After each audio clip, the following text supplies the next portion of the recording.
Okay, let's dive in. Picture this. You're at the Tirumala Temple, Andhra Pradesh. It's May 2025.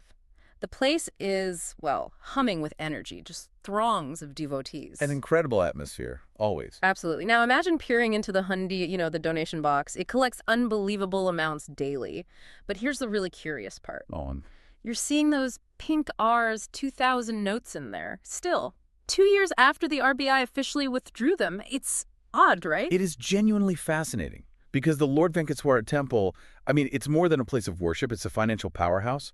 We saw donations hitting, what, ours 1,365 crore in 2024. Yes, staggering numbers, something like 3.6 to 3.85 crore rupees a day on average. Exactly. So the fact these discontinued notes are still finding their way into the offerings well into 2025, Yeah. it really does make you pause and think, doesn't it, about faith, finance, how they intersect. It really does. Why are these notes, essentially financial history now, still turning up? That's the puzzle we're looking at today. And for you listening, we know you want the core insights without getting bogged down. So that's our aim.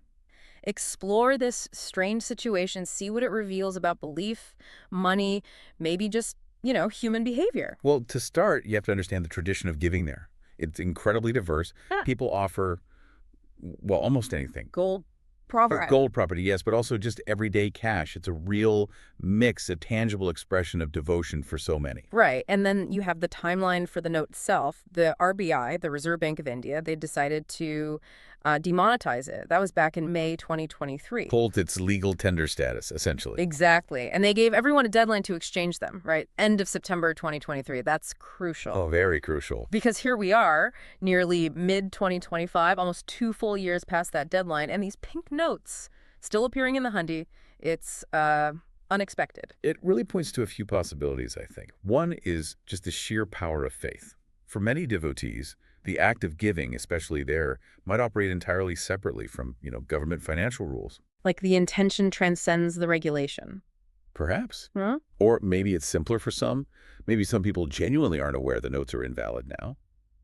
It's possible. Sure, information doesn't always reach everyone. And then there's that other layer, maybe a belief that if the offering is made sincerely, the divine accepts it, regardless of its official monetary status. Mm-hmm. It's an interesting thought about value, isn't it? Faith value versus state value. And this isn't uncharted territory for the temple, is it? I seem to recall something similar happening before. Oh, absolutely. The 2016 demonetization. Remember the old Rs 500 and Rs 1000 notes? Vaguely, yes. A huge destruction. Huge. And the temple, the TTD Tirumala Tirupati Devasthanams, they ended up holding a significant amount of those old notes. Around 50 crore rupees worth, actually. Wow. And did they manage to exchange those? Well, that's the thing. They tried. They approached the RBI, even the Union Finance Ministry, apparently. But as far as reports indicated up to 2021, those efforts weren't successful. Those older notes remained unexchanged. So you see, there's already this unique financial quirk. And now the Rs 2000 notes are just adding to that pile, so to speak. It's like a little monetary museum building up inside the donation box. In a way, yes. And to truly grasp why this is even a noticeable issue, you need a sense of the temple scale. It's vast. How vast are we talking? Over 25.5 million devotees visited in 2024 alone. 25 million. That's enormous, like the population of a decent-sized country. Pretty much. And the offerings reflect that scale. It's not just cash. Think farm produce, cattle, huge amounts of gold, precious stones, Yeah. even land. I read about one land donation valued at something like 150 crore rupees. Is that right? That figure was reported, yes. It gives you an idea. The logistics are mind-boggling. I can only imagine. Think about the daily activities. Offering hair is a major tradition. Maybe 99 lakh devotees did that last year, many multiple times. Then the free meals, Srivariyana Prasadam, served something like 6.3 crore people. Incredible numbers. And the Hundi itself, the cash collections, they're consistently strong. Even after COVID disruptions, regularly over 3 crore rupees daily. They even hit a record of 10 crore in a single day back in 2022.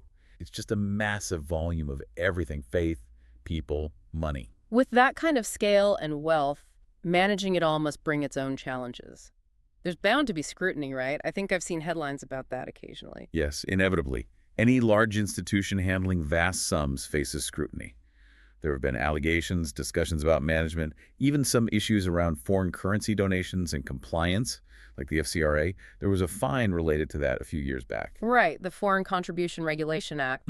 Though, interestingly, they later got an exemption for disclosing individual foreign donor details, simply because tracking every single small foreign currency offering in that volume was deemed impractical. That makes sense. And more recently, I think there was some controversy earlier this year. There was an allegation reported in May 2025 regarding Tulabaram donations, yes. And sadly, there was also that tragic stampede incident back in January 2025. It just highlights the immense complexity and pressure involved in running such a significant, revered place. Which circles us back to these Rs 2000 notes. The TTD is holding currency that's, well, it's not money anymore in the legal sense. Exactly. Banks won't take it for deposits or exchanges. So it creates a very real, practical problem for their financial team. What do you do with it? And there's that ethical piece again, isn't there? These notes represent someone's offering, their faith, just throwing them away. That feels wrong, somehow disrespectful to the devotee's intention. It's a real dilemma. That's why the TTD is reportedly still in talks with the RBI. They're hoping for some kind of specific solution, maybe a policy tweak for this unique circumstance. And if that doesn't happen, what's the alternative? Well, the notes might just stay, become part of the temple's collection maybe, a historical curiosity. You can almost imagine them being displayed someday, a symbol of this specific period in India's monetary history intersecting with faith. It is a slightly comical image, isn't it? This incredibly wealthy institution accumulating stacks of, well, unusable cash. It has its paradoxical side, yes. But as you said, it's crucial not to let that overshadow the sincerity behind the offerings. That's deeply personal for the devotees. Absolutely. And thinking about why people are still doing it. Yeah. Some might genuinely not know, like we said, especially if they held onto notes for a long time. Right. Or maybe it's that profound belief, my offering is to God, and God accepts it. The rules of man might seem secondary in that moment, in that place. The spiritual value is what matters to them. And let's keep perspective. We're talking about a temple with massive assets overall. I saw a figure mentioning something like 9,000 kilograms of gold reserves. Immense wealth, yes. So while these demonetized notes are a headache, a logistical knot to untangle, they probably represent a tiny fraction of the temple's total worth. It's more of a unique administrative challenge than a major financial crisis for them. Precisely.